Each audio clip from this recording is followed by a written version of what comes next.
It's time for your Low Country real estate market update. It's the Brian Beatty Real Estate Show. Brian is one of the top 1% real estate agents in Charleston. Find him online at listingsincharleston.com. That's listingsincharleston.com. Or call him at 843-345-1273. Now, broadcasting from the WTMA studios, here's your host, Brian Beatty. Good morning, Charleston. Brian Beatty here. Thanks for tuning in to the Brian Beatty Real Estate Show as we talk about real estate here in the Charleston market. If this is your first time tuning into this program, let me tell you just a little bit about what this program is about. I am a real estate agent. I have a real estate team. I've been in business here for 11 years. I've sold about 1,000 properties here in the Charleston market, and I take that experience, I relate it to you. I help educate you on this market, tell you what's going on within it, educate you on the trends within it, and share some stories along the way. The goal here is to have you be informed by the time you leave this program about the real estate market so that if you intend on buying, selling, or investing in real estate, you're smarter than the average bear. Now, if you'd like to reach out to me, you're thinking about buying, selling, or investing in real estate, feel free to give me a call on my cell phone. That number is 843-345-1273. Again, that's 345-1273. Or if you have a question, we are on the air this morning taking your calls. The number in the studio is 843-556-1250, 556-1250. Write that down because we've got a lot of good content this morning. And then lastly, if you want to reach me online, you want to check out my website, listingsincharleston.com is the place to go. Listingsincharleston.com. Learn more about myself, my team, how many homes we sell, what we do, all that fun stuff can be found on listingsincharleston.com. So let me tell you why I am so excited, and it's not the copious amount of coffee running through my veins. I've got a lot of really good stuff going on this week, and we had a very good team meeting this week, and we had a special guest come to our team meeting. As I mentioned, I've got a team of 15 people on my real estate team. And so we were joined on Wednesday by Joe Kavanaugh of Kavanaugh Appraisals and Kavanaugh Realty Group to talk to my team about some of the intricacies of the appraisal market. And I thought, it would be a great idea if, Joe, you could come on this program and tell us more about the appraisal market. Because one of the things we were saying before the show started, Joe, is that I really enjoy kind of peeling back the curtain to this real estate market and industry in general and helping people understand what we experience on a day-to-day basis. So wanted to first and foremost introduce Joe Kavanaugh of Kavanaugh Appraisals and Kavanaugh Realty Group. Good morning. Good morning, Brian. How you doing today? Very, very well. So a lot of questions for you, and listeners, you're probably going to have a lot of questions too. The number here to call to get on the program to ask Joe or myself a question, it might be just him answering. It might be both of us answering, but we'd love the opportunity to speak with you and answer any questions you might have or hear any experiences that you would like to share. The number again, 843-556-1250. So, Joe, let me kind of ask you first and foremost, because there's varying degrees of knowledge among the listeners that tune into this program on a weekly basis. I want to first start with the difference between the then and the now. So let's go back to like 2008 when the market crashed. How has the appraisal market changed over the course of almost 10 years? Well, a lot has changed on that, Brian, for sure. And prior to 2008, we had the ability of having direct contact with our clients being bank loan officers, mortgage brokers, etc., realtors. Right. When the crash came, a good part of the problem with that was that there were a lot of, shall we say, less than honest brokers out there who were working in conjunction with appraisers and other people involved in the system that were falsifying values, for lack of a better term, just to put it bluntly. When you say brokers, are you saying real estate agents or mortgage brokers? Actually, mortgage brokers at the time. Not to give them a bad name, but there's always... there's probably, doesn't matter which category you go to, there was some element of that almost anywhere. Exactly. It took a team effort to come up with this. And there was a lot of fraud that was going on. And like I say, it didn't necessarily cause the crash, but it certainly contributed to it. And so after the crash, the government and the banking industry tried to come up with some regulations that could prevent that in the future. And so they did. After a long series of workshops, of course, the Dodd-Frank bill is the big impetus for that. And what that did was created a third-party system known as appraisal management companies, which we commonly refer to as AMCs. And that eliminated direct contact between loan officers and appraisers. And the reason they wanted to do that is because loan officers used to call the appraiser or send a message to them saying, look, we need this value on this property to make the deal work. Right. And obviously that's fraud right there. So no longer can they do that. The loan officer takes the application these days, hits a button, and it goes off to the AMC. The AMC processes that, sets it up, orders the appraisal, and the appraiser gets that order.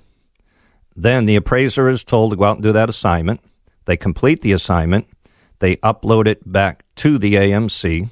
The AMC reviews it, processes it, and then sends it back to the bank, and they go from there. So there's no more direct contact between the loan officer and the appraiser. So we're speaking with Joe Kavanaugh of Kavanaugh Appraisals. And if you want to be on this program, you have a question for Joe or myself, the number here, 843-556-1250. So, Joe, let me ask you a question. How do appraisers get on the list for these appraisal management companies? I mean, what sort of qualifications are there? That's a good question, Brian. The only way you can get on there is to just fill out their application, send in your resume, your qualifications, some examples of your work, and if it's up to their standards, then they put you on the approved list. So you don't have to have 50 or 100 appraisals under your belt. Is there any experience-based requirement among some of these different banks? And do the requirements per bank per appraisal management company differ? I can't answer that because I'm not sure what they say their qualification outline is. But what I can say, the minimum requirement is you have to be licensed. They don't accept apprentice appraisers as of this time. Now, we are working to change that, but it's been a big problem in the industry. Do you think this whole system of appraisal management companies is working like it was intended to work, or are there flaws? Well, with any system, I think there are flaws. I'm sure from the banking side, it's working very well. The problem on the appraisal end of that is it used to be, prior to the crash and the creation of these AMCs, that a bank relied on appraisers' experience. How well did they know that particular market? You wouldn't send somebody who's new in the business out to do a $3 or $4 million property downtown or out in the oceanfront or down at Kiowa.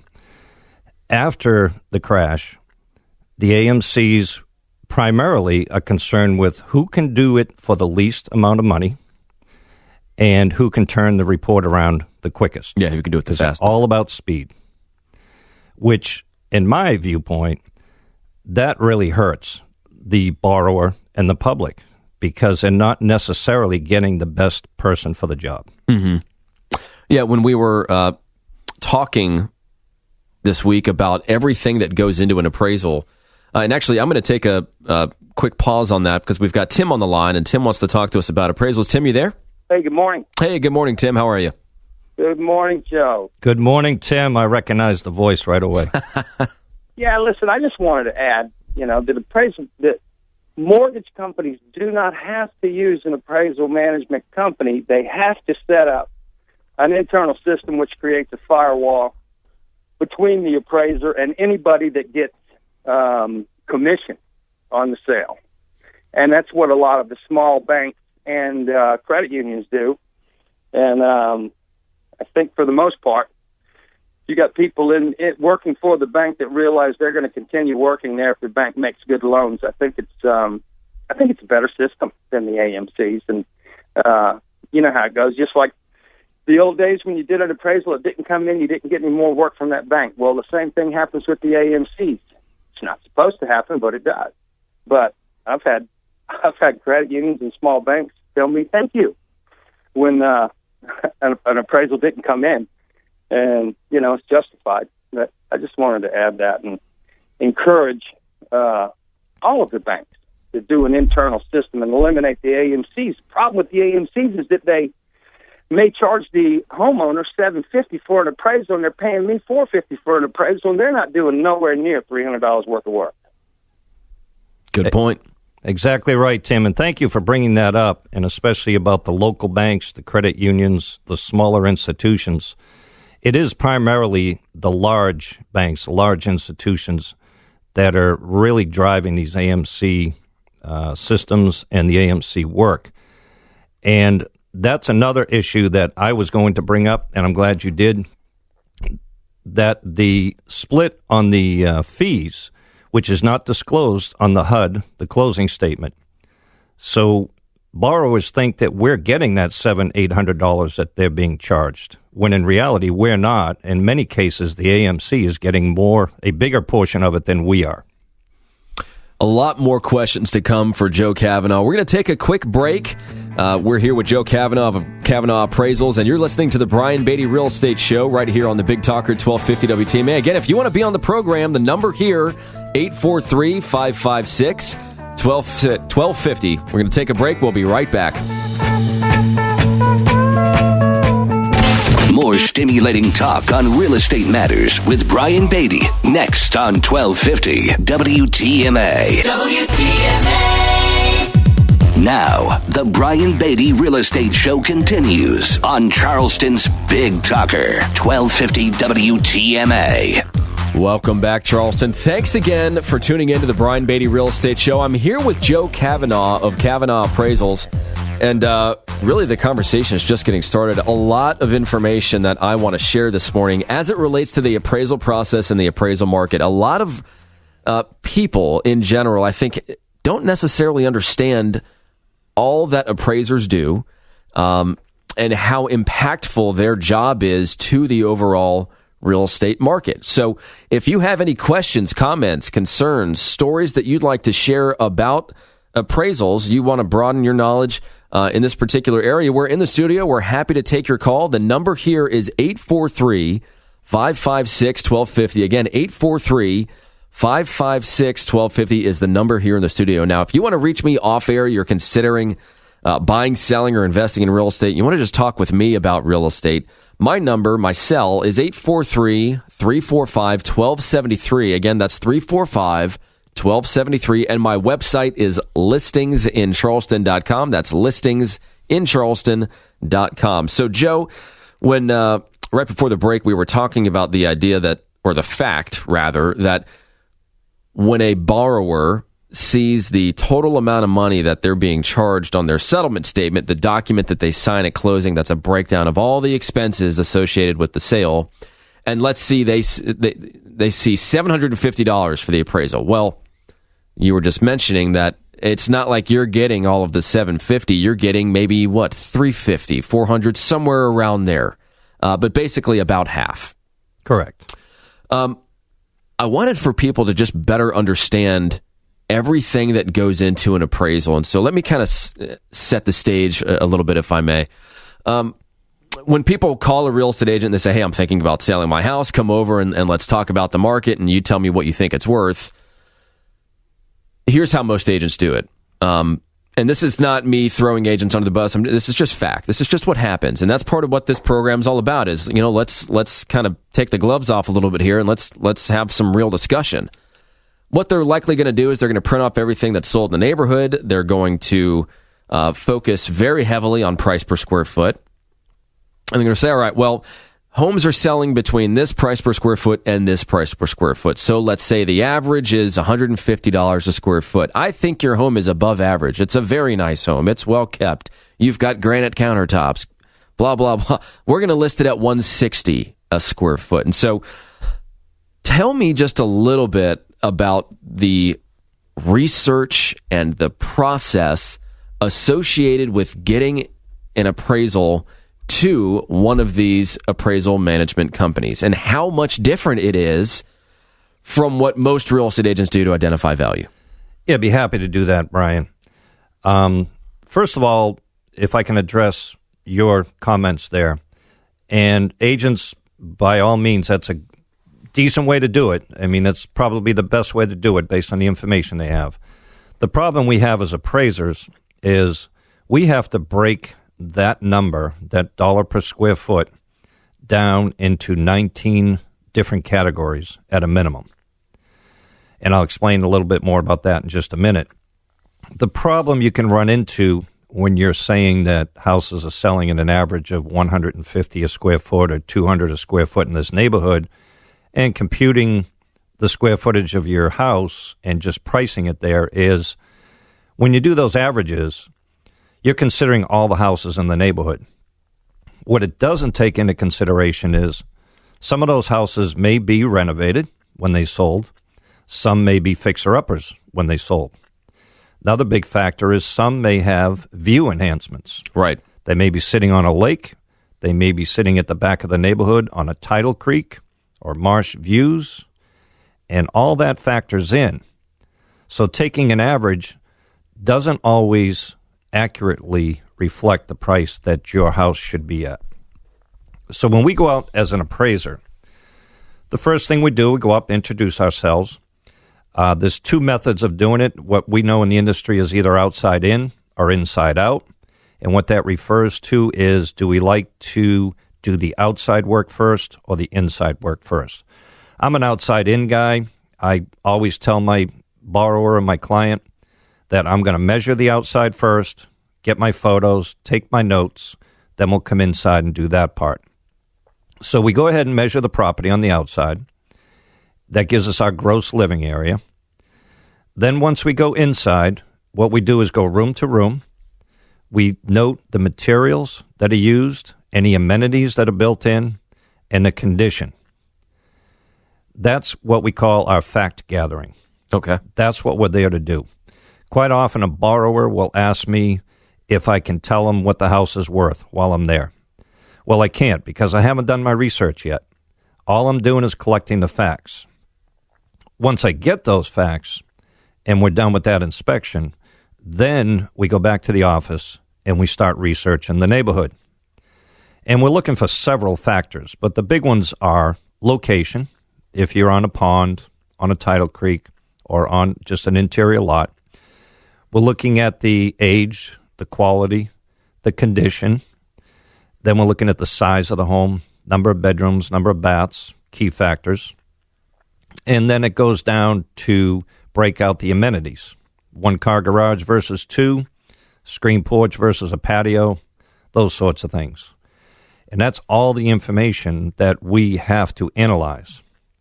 And the other big thing is we're looking for what's locationally, physically, and functionally accurate and correct. And if there's any deficiencies, we have to note that. Then we're looking in the market, and we try to do it objectively. And that's a big issue because people today are buying on emotion. Right. Very little inventory. So when something comes up, there's a surplus of buyers looking for that. So there's stiff competition. Our job is to take the emotion out of it and get an objective, factual value on that property. That number is our final opinion. And again, it is an opinion. That goes on the report. What that tells the bank is not always all you can sell the property for. It just tells the bank how much they're going to loan on the property based on that value.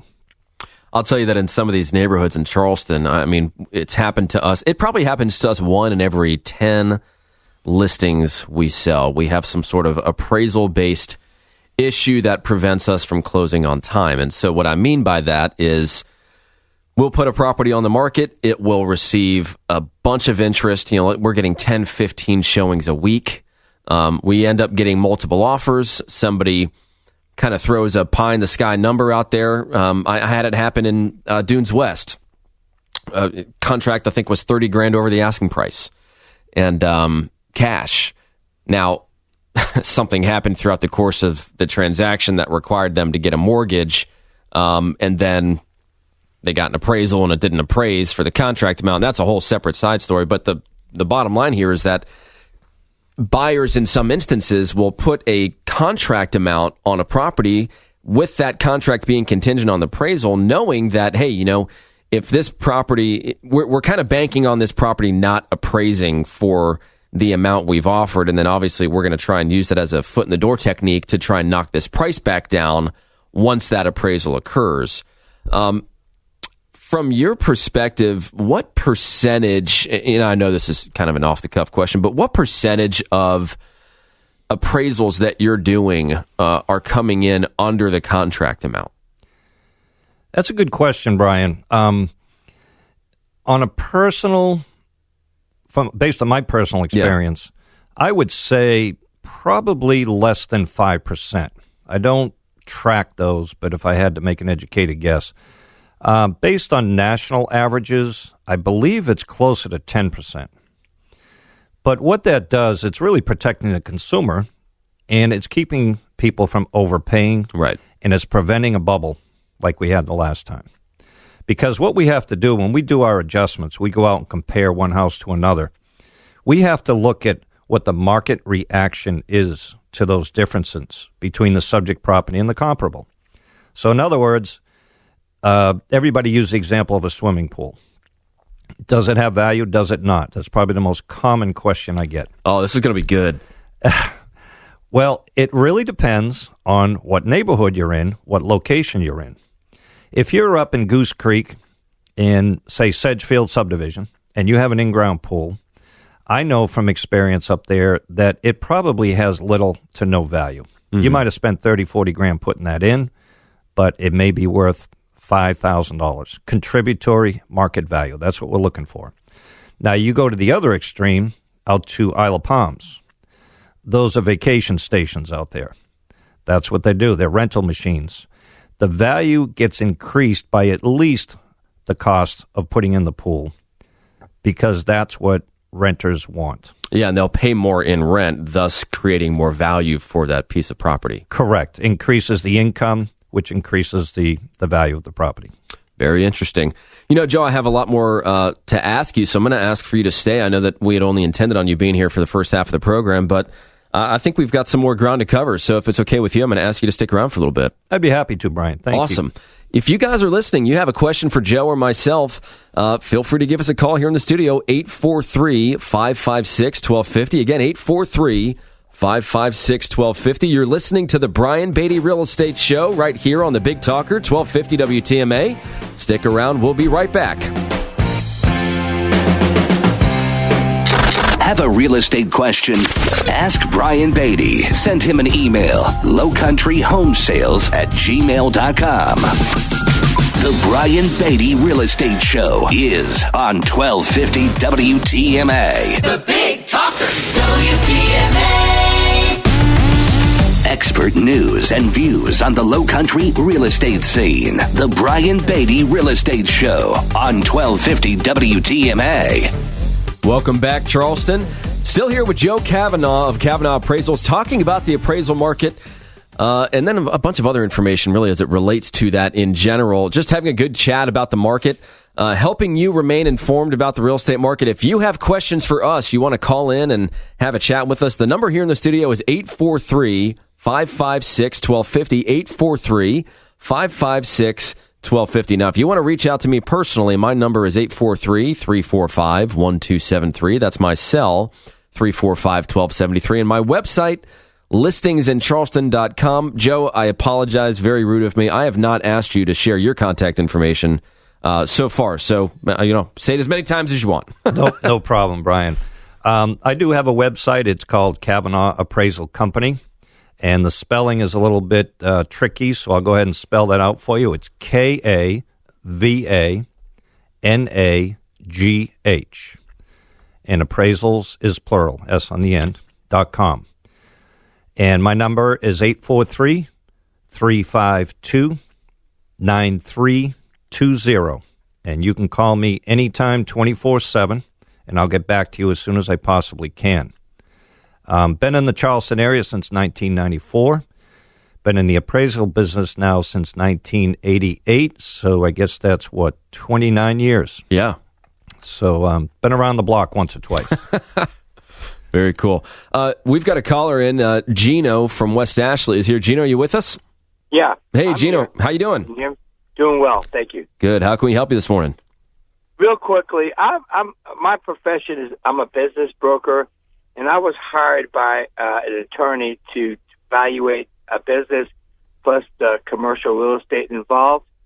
And being a realtor for over 35 years, basically I do residential, but I'm not that very active.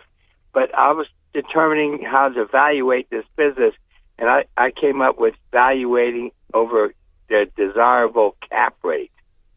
Is that a problem to do that way?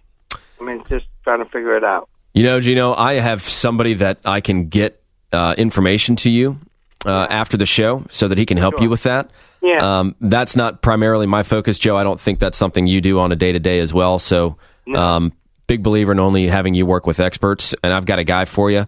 Okay. So I'll have John Quincy grab your contact information, and I'll give you a buzz right after the program. Sound good? Yeah. Thank you very much. Yeah, you betcha. Have a good rest of your weekend, Gino. You as well. Thank you. So, Joe, I wanted to ask you, because you're really on the front lines, as am I, as it relates to market trends. What are you seeing out there? Are you seeing signs of a shift in some areas, or would you say it's still full steam ahead? Everything is still going in the direction of the seller. Prices are still rising at what I would consider to be fairly dramatic rates. I mean, what's your pulse on the market right now? Yeah, Brian, very good question there, because when we talk to borrowers or people that want to know more about the real estate, they seem to have some misinformation sometimes. But I would say overall, we're increasing at a very slow but healthy rate, maybe in that 3 to 5% range overall. It's difficult, though, to put one number on that because every area, every market, every sub-market is different. So you really have to be careful on that. But part of the reason I don't believe we're heading for any bubble, is because you've got savvy buyers out there. They know before they even go out and look at a property what it should be worth, or at least they have a very good idea on that. Secondly, the way the appraisal guidelines are today, we're not going to be just randomly putting numbers on it and saying, okay, yeah, if somebody's willing to pay this, this is what it is. Right. And as I alluded to earlier, people are buying on emotion. Our job is to take the emotion out of the equation and do it based on facts. And those facts are what is selling in the neighborhood that is comparable to the property. In some cases, as we talked about, that we don't come in at the contract price, there's your proof right there that we're trying to keep it in check. Yep. However, all that being said, Charleston has got a very, very healthy market, maybe one of the best in the country. The Boeing effect has been going on for quite a while. We now have Volvo coming in. We have a lot of great industries. We're getting known as Silicon Harbor, bringing a lot of variety in. And personally, I think variety is great. Different industries is wonderful. We've come a long way from being a military town. Yeah, absolutely. And you look at how many permits are there in Berkeley County right now for? Oh, I had a conversation about a month or so ago with a commercial appraiser friend of mine, and supposedly in Berkeley County there are about 35,000 single-family building permits on record to be built. Unbelievable. And that's mostly because of Volvo. Yeah, it's all up in that Jedburgh area, and 35,000 homes. That's a town. I mean, it really kind of is. I mean, one of those kind of fringe areas of Charleston, at least. Yes, exactly, and makes me want to open up a satellite office up there. Yeah, there you go. I might do the same. So overall, market's still good. I'm seeing that on my end as well. If you price your home right, it's in good condition and it's marketed well, it's going to sell. And maybe you can. I'm not looking for justification when I say this, Joe. I want your honest opinion on this, but here's my take on it. When I do everything that I do from a marketing perspective, and when we coach the seller on what to fix, what to address, what to declutter, what to stage, how to present the home attractively to the public, if that house doesn't sell, and I'm speaking generally, I'm not talking about the unique, $1+ million home in McClellanville. I'm talking about kind of like your standard home here in a standard part of town. If that house doesn't sell within the first 30 days, you alluded to it earlier, I think buyers know value. They are watching this market like a hawk. They're going on Zillow, Trulia, Realtor.com, wherever it is they're going, scouring it, waiting for new listings to hit the market. They've done their research. They have access to a ton of information. And if your property hits the market and we're dead in the water from the beginning, why do you think that is? I'll be honest with you. I think it's pricing, because I do some brokerage work myself. Not a great deal, but I do some. And I always tell my seller that, look, this is most likely going to sell in the first 2 weeks.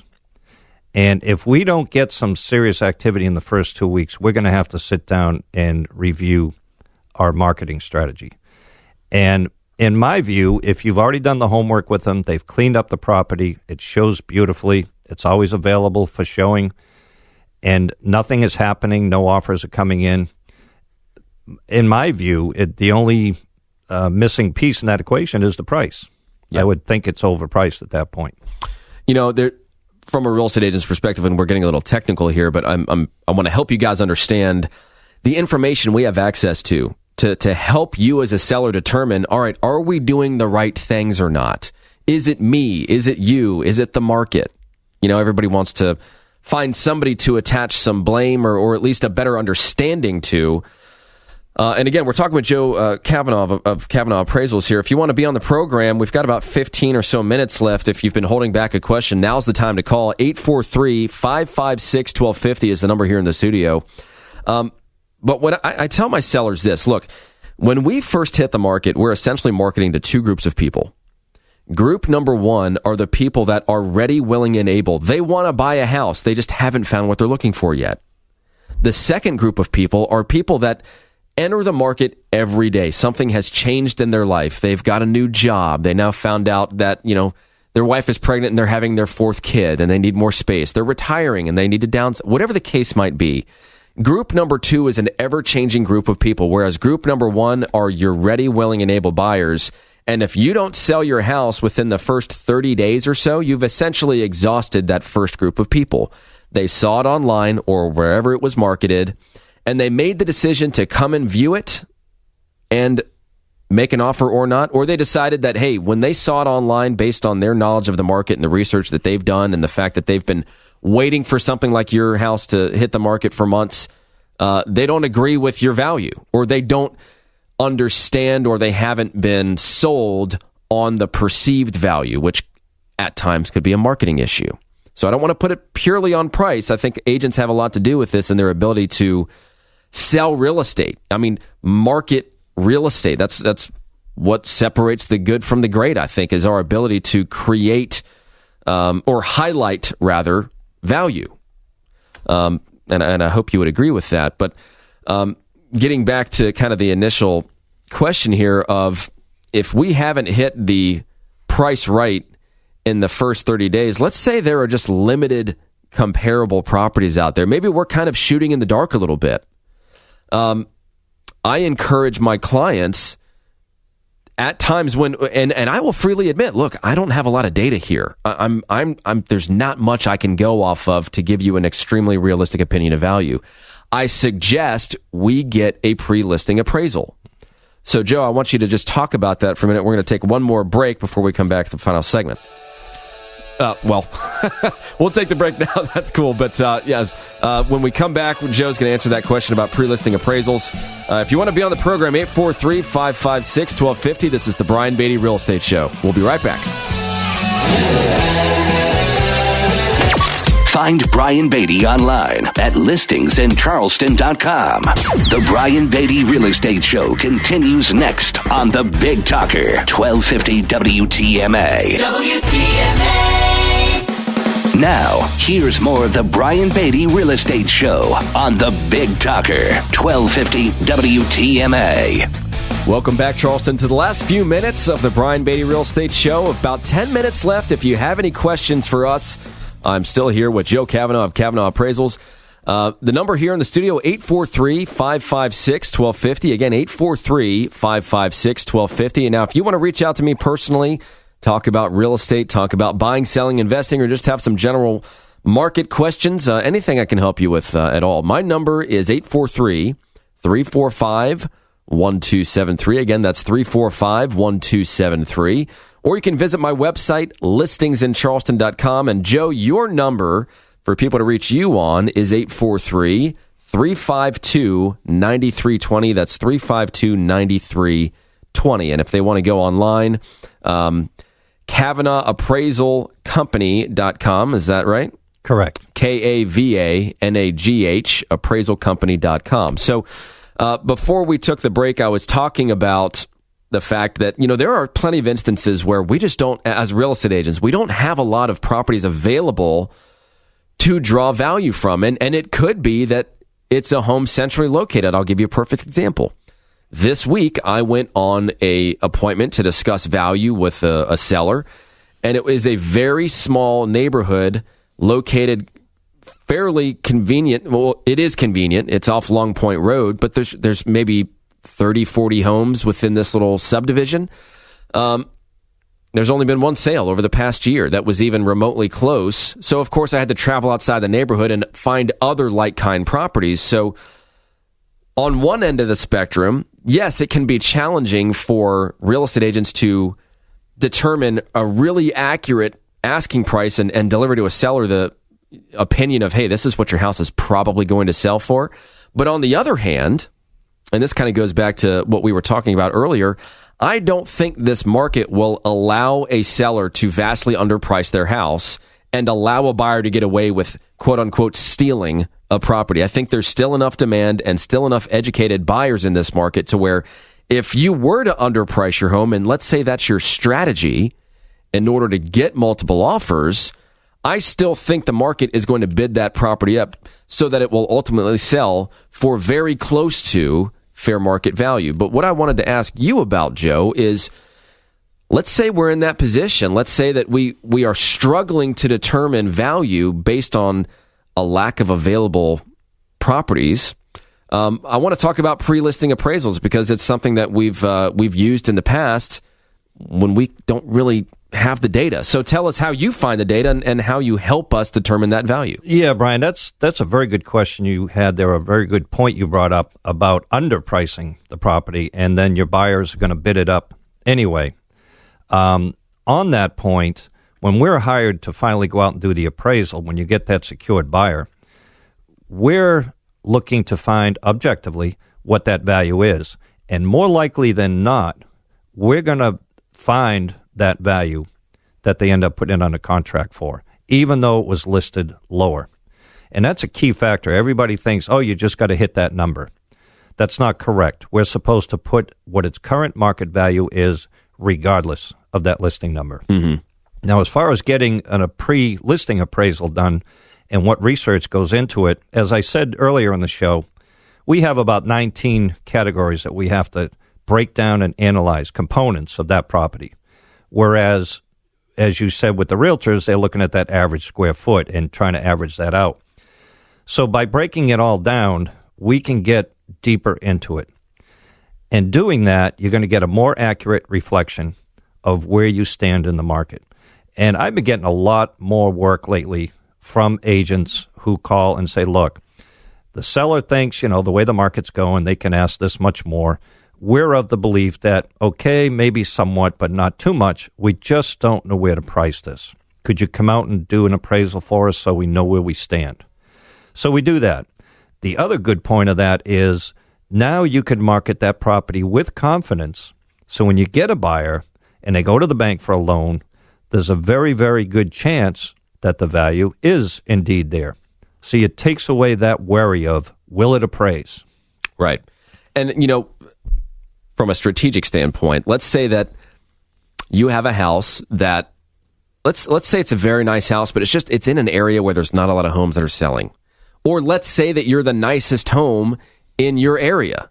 That's another challenge that we sometimes face is, just because, you've got 5,000 square feet and you're in a neighborhood that's mostly 3,000 square foot homes, it doesn't mean that you're worth almost twice the money because you're almost twice as big. Exactly. So there's a lot that you have to understand when you're pricing a property, and obviously I can't tell people that I'm offering an appraisal because I'm not an appraiser, but I understand at least to a degree what appraisers do, and I've seen enough of them, and having done 1,000 deals, that I've got a pretty good idea of how they approach pricing, and I can have my pricing and my opinion of value when we list the property to an extent be pretty darn close, I think, to what an appraiser is ultimately going to come up with, and I think that's just what comes with experience. And to that, Brian, if I may, that's a good example of the 5,000 square foot house in a 3,000 square foot neighborhood, because as it sits objectively, you're probably overbuilt. And the contributory value of that extra square footage is not going to be the same as it would be per square foot on that 3,000 square foot house. So us as appraisers, we have the advantage of having expertise dealing with that in the past. We know how to analyze that and break it down and find out just how much more that extra square footage may be worth. Yeah, and it's to that point, and please correct me if I'm mistaken, but let's say that you've got a property that's 1,000 square feet, and it's priced at $100 a square foot. And then you've got a home next to it that's 2,000 square feet. It's not, and let's say it's also priced at, $100 a square foot. That it doesn't necessarily mean that you are going to get the full $100 for every square foot larger that larger home is. You're probably getting 30 to 50 cents on the dollar, 50 cents on the 50 cents on the square foot, right? Dollar per square foot. Am I making sense? Every situation is different, so it's tough to put a number on it. But you get what we would call diminishing return, right? So once you get too big or much bigger, everything's drawn to the mean or the median. So when you get too far away from that, your value, that extra value, does diminish. In other words, a home that's twice the size isn't worth twice the amount of money. Not likely. Right. Very interesting. So I think to summarize, Joe, one of the questions that I've been asked a lot recently is, are we in a bubble? Are we approaching a bubble? And if you think about it from this standpoint, what causes a bubble in housing? We used to not have to worry about this all that much. I mean, it's not like housing bubbles were a thing up until about a decade ago, minus a few, smaller series of events. But I think that when you have a market that was based on speculation and what was the word that I used when I called in on Friday? That's irrational exuberance. Oh, there you go. I don't know where I pulled that one out of, but it sounded pretty darn good. I like it. But when you have a market like that, that's just so hot and heavy, and you can go and put in a contract at a new construction neighborhood before they're built, and then once they start building them, sell the property and make $25,000 without having to move any money. That's what I think starts to create some issues. And then, of course, you've got, you had the loose lending practices, you had issues with appraisals, Right. And see, prior to the bubble, that was the problem. You get a lender call you, want to do the appraisal, and say, look, you got to get that value or we're not sending you any more work. And we were pressured into finding that value, and quite often did. Since that, with all the regulations in place, that's not allowed anymore. So we're coming in very objectively, and it's based on what has already sold. So it keeps it in check as to what is going to happen there. So the pressure is gone that way. Excellent. Well, Joe, I really appreciate you being on this morning. A lot of good stuff. I really appreciate it. Now, if you have a question for Joe and you want to reach out to him, his number is 843-352-9320, 352-9320. And if you'd like to reach me, you want to talk about real estate off air, my cell phone number is 843-345-1273. That's 345-1273. or you can visit my website, listingsincharleston.com. That's listingsincharleston.com. Joe, thank you so much. Thank you, Brian. I really appreciate it. All right, enjoy the rest of your weekend, Charleston. Thanks for tuning in to the Brian Beatty Real Estate Show here on the Big Talker 1250 WTMA.